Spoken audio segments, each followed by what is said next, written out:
Oh, what if events went differently in Batman Arkham City? What if the Joker lived in Batman Arkham City? Imagine an Elseworlds storyline where some of the events in the video game had unfolded slightly differently. That would change the universe as we know it as a whole. Well, welcome back, my fellow watchers of the multiverse, to another brand new DC What If episode. And in today's episode, we will be talking about what if the Joker lived? Now, before we begin this video, I do want to say thank you so much for all of the latest support on this channel. And if you guys are new around here and would like to see more DC or Arkham What If videos, do make sure to subscribe, like, share, as it really goes a long way in supporting the channel. But that being said, grab some popcorn and let's dive into this brand new What If. Location: Monarch Theater. Batman saw Joker in immense pain, but he still did not do anything. He had the antidote in his hand, but he was still contemplating on what to do. Currently, Batman's mind, two sides were at war. One side was telling him to let the Joker die because he was obviously a villain and he had committed heinous acts, even though it was totally impossible. For instance, if Batman could forgive Joker for all of the crimes he had committed, he knew for sure that he would never forgive him for killing Talia. However, the other side in Batman's mind was urging him on to give Joker the antidote, because it was not in his power to decide his fate. It was not in the Batman's power to decide whether Joker lived or died. It was in the place of the law. Even though it entered Batman's mind, he laughed at the notion of the law deciding the fate of the Joker, because the law of Gotham was clearly biased and already bought. However, Bruce decided that it was not in his place to decide the fate of Joker, and because of this, he decided to give him the antidote. While Batman thought all this through, Joker just laid down on the floor. Titan had already drained him, and he had also exerted himself beyond his limit. Joker's life was fading before his eyes, and Batman was one who decided if he would live. Joker just wished that he had more strength, because if he had, he would have just knocked the antidote from Batman's hands and taken it, but it was all over. However, something surprisingly happened. Batman came over to Joker's side, and he actually injected him with the antidote. Joker could not believe his eyes. He immediately thought of Batman as a fool. Joker knew that if he had the same opportunity Batman had, he would most likely leave him to die. After receiving the antidote, Joker felt the strength in him return, and in a few moments he was regenerated. Joker leaped to his feet with newfound energy, and with his brass knuckles on, he instantly knocked out Batman with a sneak attack. Joker gave him 3 solid punches, and Bruce was down before he hit the floor. Bruce had not calculated that the antidote would have taken that fast to kick in. Joker was now looking at the body of Batman and wondered what he should do with him. Joker wanted to take the life of his nemesis there and then, but like Batman, he could not bring himself to do it. Joker laughed as he realized that he and Batman had really grown to the stage in their lives that they were intertwined. Suddenly, Joker had an idea. He would be able to blow the whole place up, along with all of Arkham City. Joker had a master plan, and he discovered that with Batman out of the picture, he would be unstoppable. However, he still decided to leave Batman's life to fate. Joker left Batman unconscious, and within moments, he told his henchmen to blow up the buildings. If Batman was meant to live, he would live, Joker said in his mind as he laughed at his sick joke. The night was filled with dust and lit with fire, as explosions went off and rocked the whole city. Next stop was the whole of Arkham City. Things had gone really well, and Joker was literally the king of Gotham City. What was just remaining was the coronation. Joker had carried out his master plan, and it was quite ingenious. Prior to the incident where he had left Batman for dead, Joker had infected some hospitals by donating blood with the Titan. His aim was just to make life very difficult for random civilians because it was amusing. However, when Joker survived the Titan, he had an alternative idea. He wanted to infect the whole city with the Titan, and then they would all beg him for the antidote. Joker was sure that when the disease spread, Quincy Sharp should have no choice but to submit the mayorship of the city to him. After this, Joker's intentions was to make Gotham a worse version of Arkham City. It hurt him that the city had thrown all of them away to die in prison. Joker knew that they were criminals, but in that sick, twisted mind of his, he knew that Arkham City was not morally right. Even though the whole of Gotham was not to blame for the existence of Arkham City, Joker decided that they would all pay. Joker figured that he could pretty much get them to do anything he wanted once he infected all of them. They would all become his puppets. Once Joker had planned all this, he just had one problem: the spreading of Titan. The answer came to him in the same instant that he thought of the issue: Mr. Freeze. Joker had decided that he would capture the scientist and make him modify the Titan. Joker wanted the disease to become airborne, and he also wanted Mr. Freeze to remove the whole monster side effect.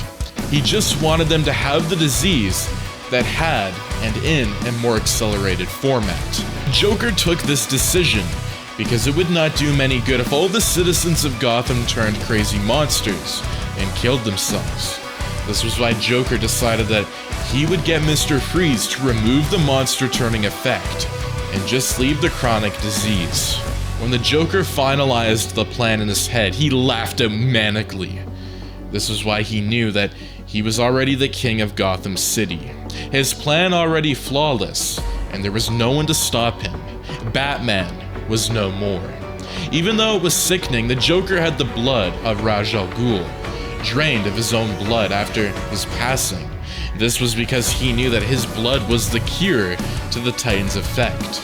The only problem Joker had was to capture Mr. Freeze.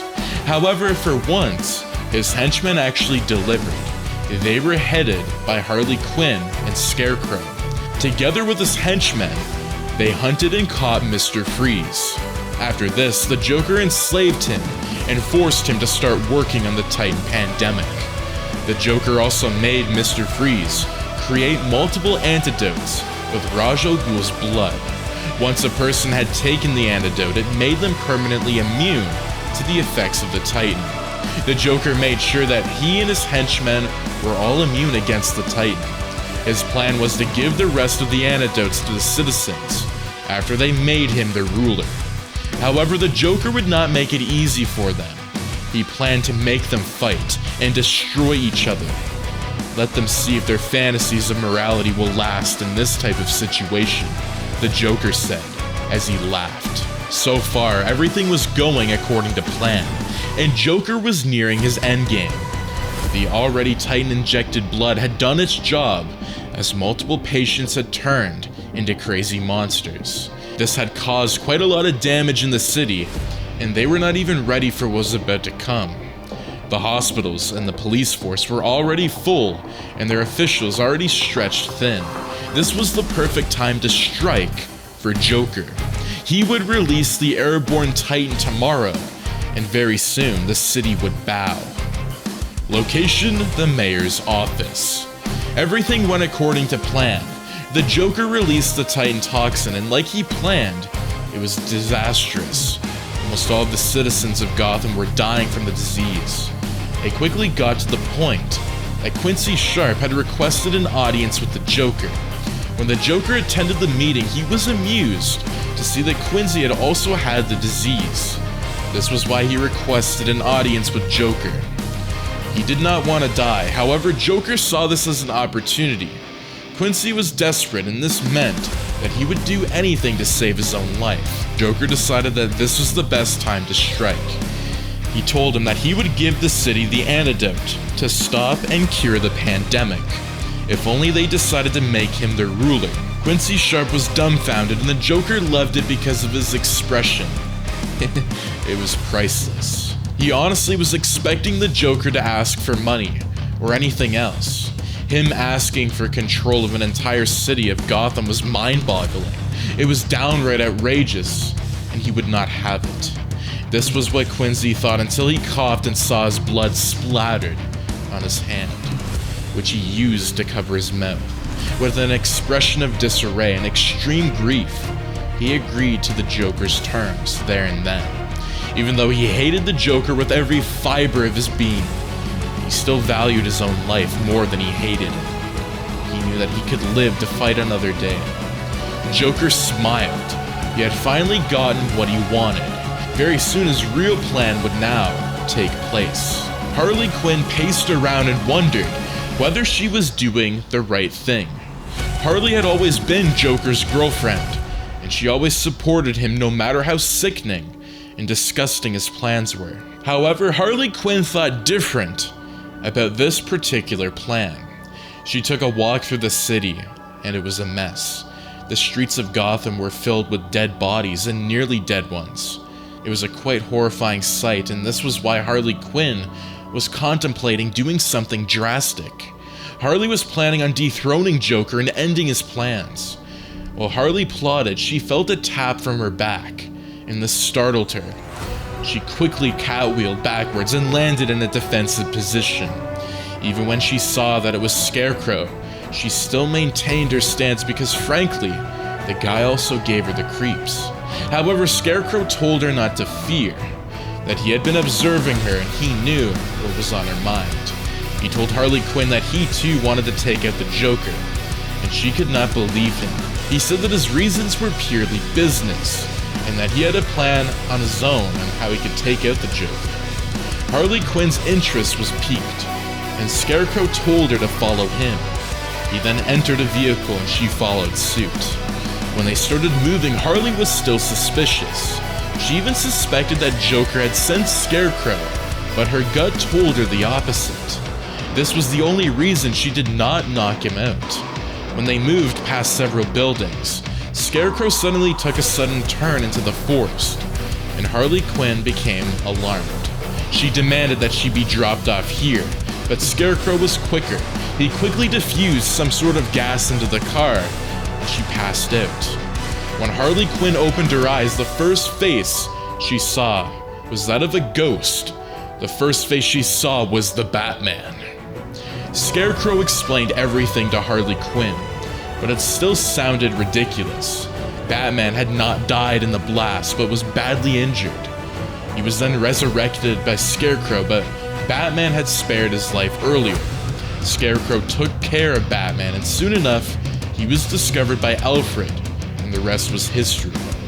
Batman was biding his time while he got nursed back to health by Alfred. However, seeing the state of Gotham City, they decided that the Joker needed to be brought down. Harley Quinn did not argue with this. After giving it some thought, she decided that she would join them. It was time to take back the city. And that is going to be part 1 of What If the Joker Didn't Die in Batman Arkham City. Now, what did you think of this DC Elseworlds What If? And if you guys do enjoy these DC fanfictions and would like to see more on the channel, do let me know in the comments down below, because I do a lot of Marvel's What If videos and I really want to get back into DC. I'm doing my own 90s Justice League series on the channel, so that will be coming back out soon enough. I will be doing another Arkham What If video as well, so we got a ton of brand new content coming out, a lot of refreshments, and again, I cannot wait to see a bunch of new people here. It's amazing, and a lot of the people who have still been supporting me, thank you so much. It really, really means a lot. I appreciate every single one of you. But that being said, my fellow watchers of the multiverse, thank you for tuning in, and I'll see you in the next video. Take care and have a fantastic day. Peace out.